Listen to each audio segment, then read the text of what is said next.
अब आगे भगवान नहीं, पार्वती की सखे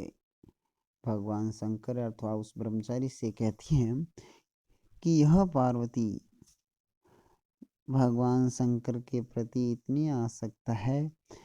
कि उनके बारे में कहती है कि यदा यानी जब बुद्ध यानी विद्वानों के द्वारा त्वम सर्वगतम उच्चसे, तुम्हें सर्वगत यानी सभी जगह गाया जाया हुआ अर्थात सब कुछ जानने वाला उच्च से यानी कहा जाता है, तब न वेत्सी नहीं जानते हो भाव स्तम इमम जन्म कथम, इमम जन्म यानी इस मनुष्य को, भाविस्त यानी जो तुम्हारे अंदर स्थिर मन वाले हैं, ऐसे इस मनुष्य को कैसे तुम नहीं जानते।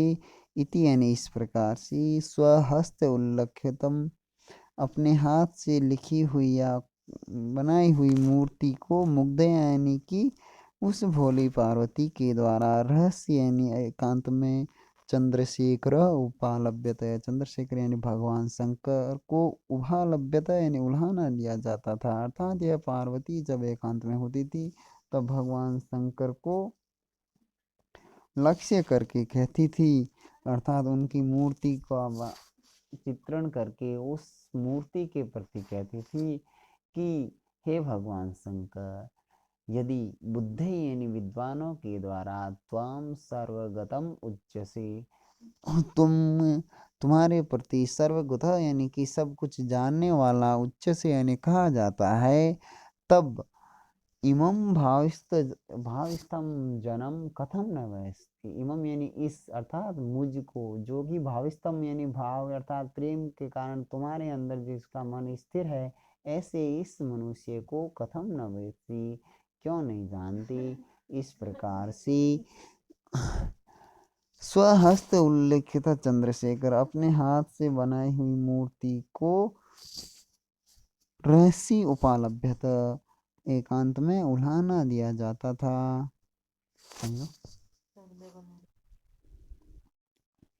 यदा च तपस्याधिगमे जगत्पतिरपश्यद् अन्य न विधि विचिन्वन्ति, तथा सा अस्माभिरनुज्ञया गुरुः इयं प्रपन्ना तपसे तपोवनम। कहा यदा यानी जब जगतपति अधिगमे, उस भगवान शंकर को प्राप्त करने के लिए अन्य विधि न विचिन्वन्ति,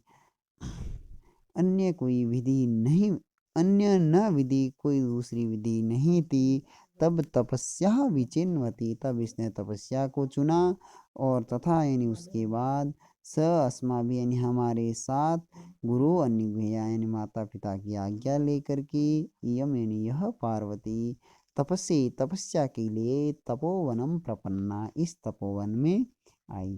अर्थात जब भगवान पार्वती उन्हें भगवान शंकर को प्राप्त करने के लिए पार्वती अन्य किसी भी प्रकार को सफल नहीं मान रही थी, अन्य किसी भी विधि को सफल नहीं मान रही थी, तब उन्होंने तपस्या के द्वारा ही भगवान शंकर को प्राप्त करने की इच्छा की।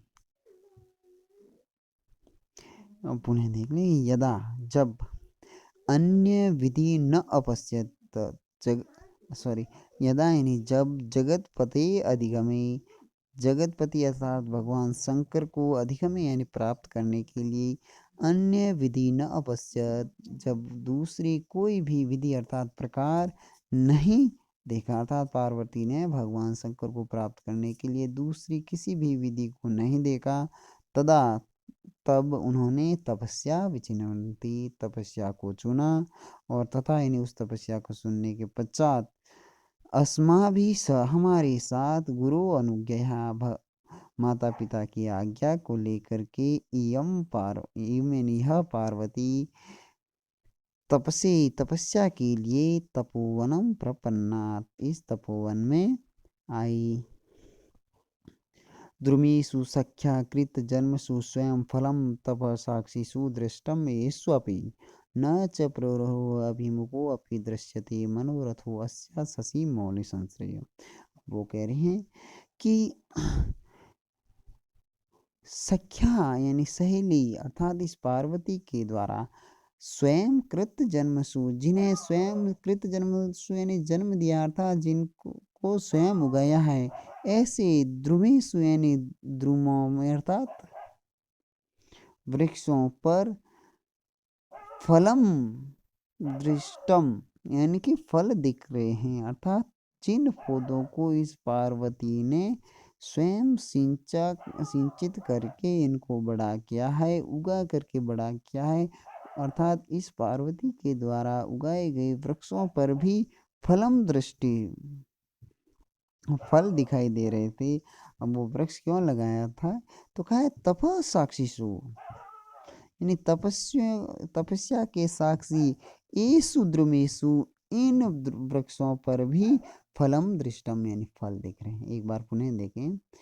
कि सख्या स्वयं कृत जन्मसु, जिनको सखी ने स्वयं उगाए हैं, ऐसे तपस साक्षीसु तथा तपस्याओं के साक्षी येषु द्रमेषु इन वृक्षों पर भी फलम दृष्टम फल दिखाई देने लग गए हैं। परंतु अस्याः शशि मौलि संश्रय, अस्या यानी इस पार्वती का शशि मौलि संश्रय यानी भगवान शशि मौलि,